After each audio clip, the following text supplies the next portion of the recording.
In this video lecture, I will discuss entity relationship modeling, its basic concepts. The ER model or the entity relationship model is important primarily for its role in database design.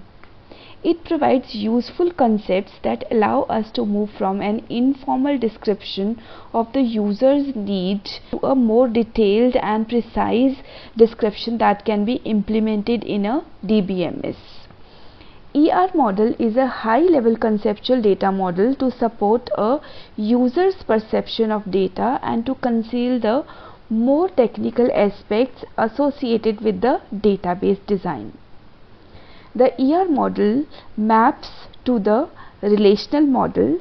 The constructs used in the ER model can easily be transformed into relational tables. It is simple and easy to understand with minimum of training, and the model can be used as a design plan by the database developer to implement a data model in specific database management system. So let us discuss the basic concepts of entity relationship modeling. Entity relationship modeling or the ER modeling is an easy and efficient technique to understand the entities, data elements of a system and their relationship. It is a graphical technique to organize the data before deciding its database implementation. The ER model is very useful in mapping the meanings and interactions of real-world enterprises into conceptual schema.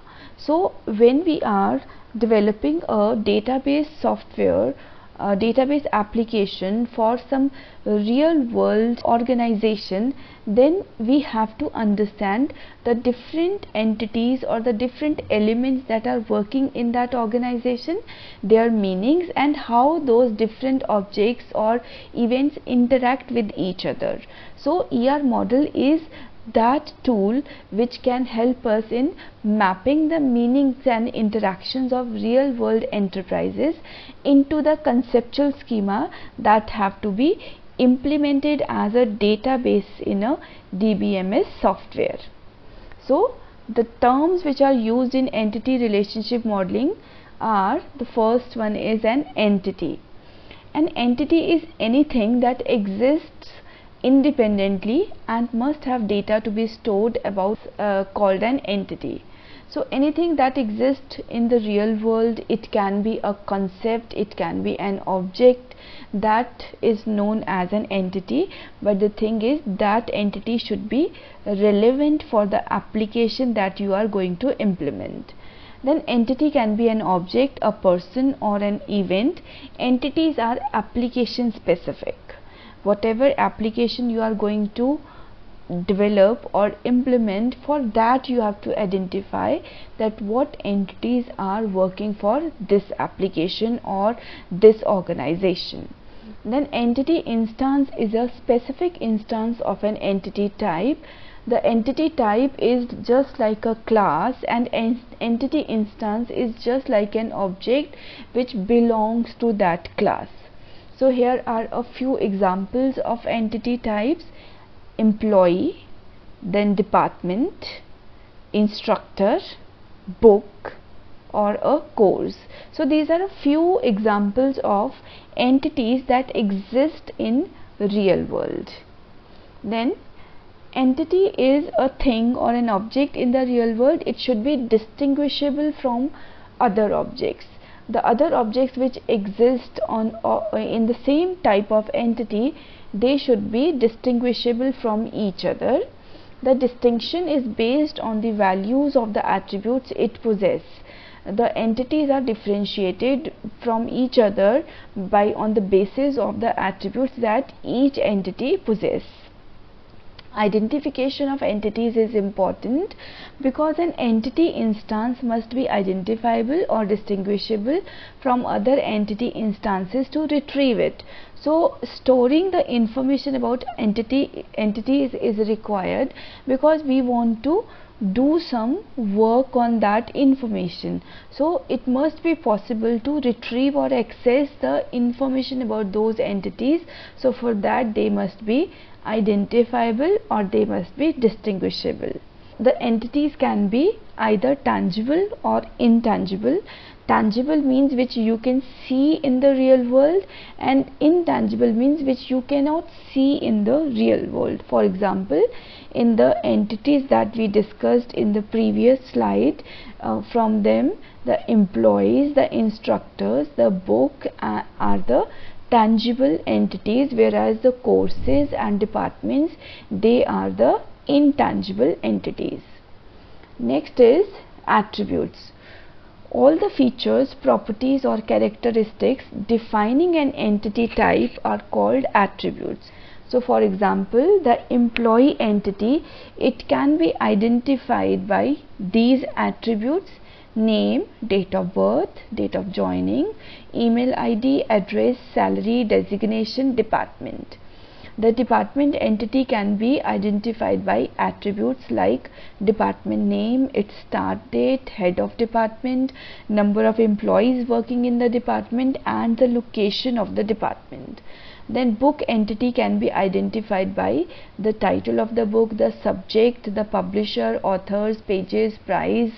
The instructor entity can be identified by these attributes: instructor name, his subject, course, days of course, class time, and room number. And course entity can be identified by course name, duration, fee, credits, department. Then the relationships. Entities have association among each other, and these associations are called their relationships. For example, we have these 5 entities, and among them there are certain relations like these. For example, the employee works in a department, instructor works in a department, department runs certain courses, instructor orders some books, and instructor teaches the courses. So here whatever the nouns are, that means employee, department, book, instructor, course, these are the entities, and whichever verbs are used here, they become the relationship. So works in, run, orders, teaches, these are the relationships between these entities. Now domain. Domain is the set of values used to assign to the attributes of the entities. So whatever entities you are defining, if you are given a certain set of values only from which the attribute values can be assigned, then you call that set of values as domain. For example, in the case of a book, if you want to define the type of cover the book has, then the cover type has domain of hardcover and paperback. So these two values defined as a set becomes a domain for the attribute cover type. Then key attribute. Among all the assigned or selected attributes for an entity, there can be one attribute or a combination attribute which can uniquely identify each entity instance.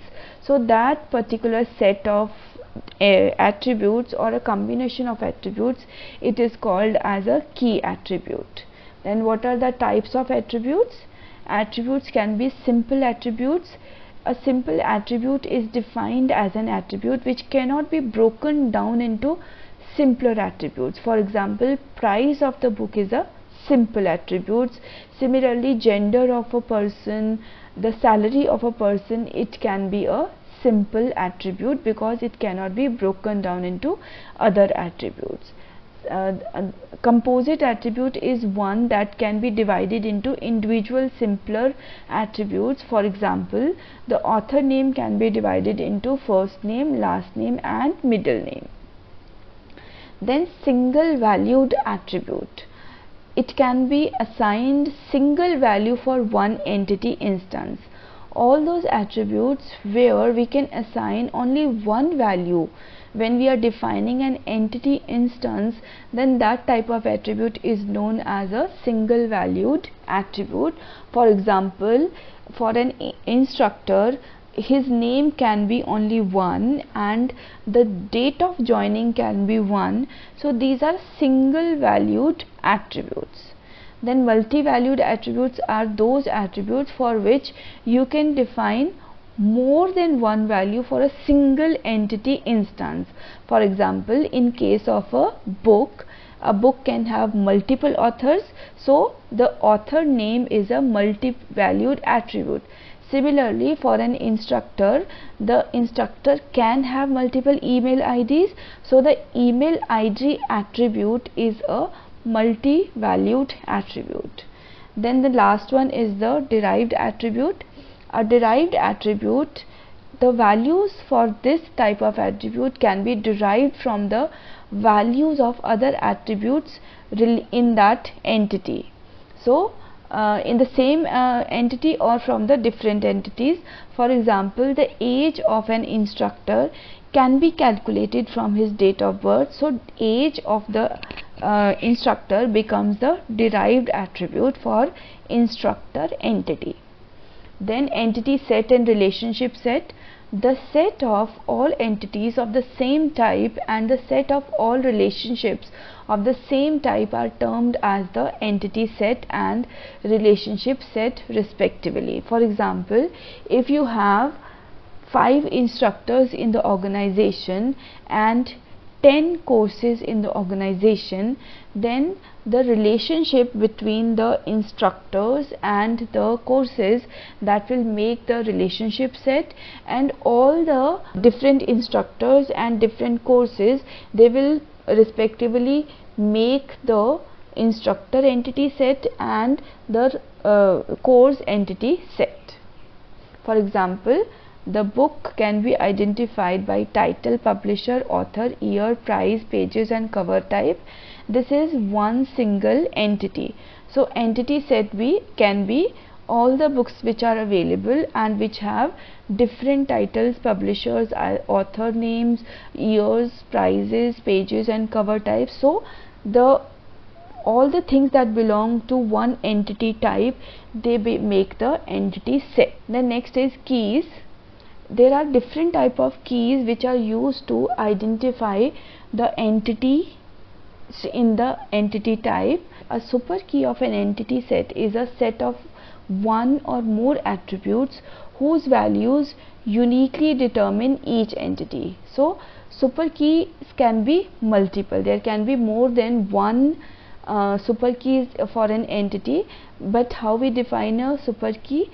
It is a set of one or more attributes whose values uniquely identify the entities. That means whatever combination of attributes you can define to identify the entity entities in an entity set, they are known as super keys. Then a candidate key of entity set is a minimal super key.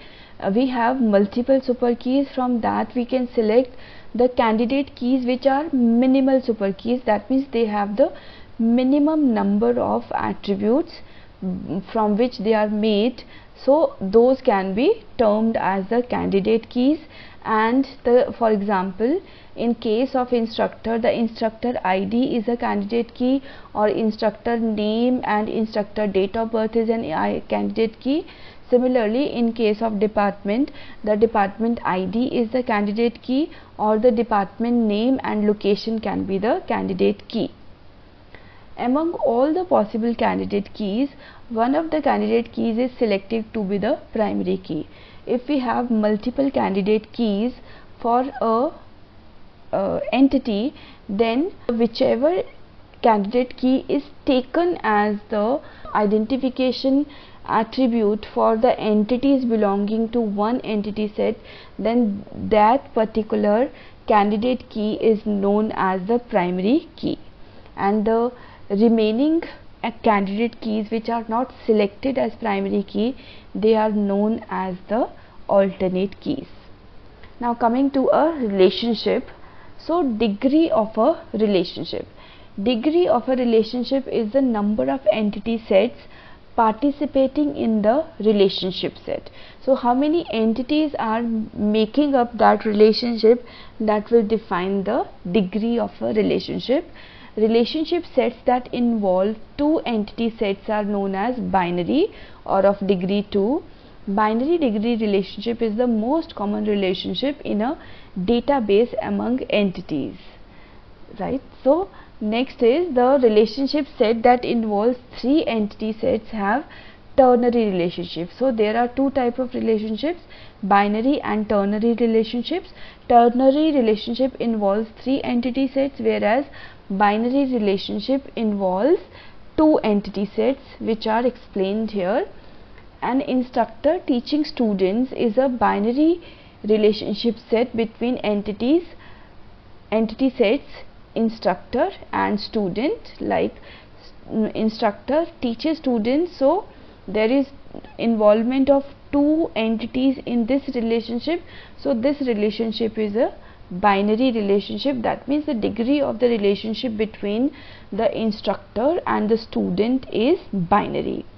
But if an instructor is teaching multiple courses for different departments, then these three entities, they make up the ternary relationship between instructor, department and course entities. So these are a few basic concepts of entity relationship modeling.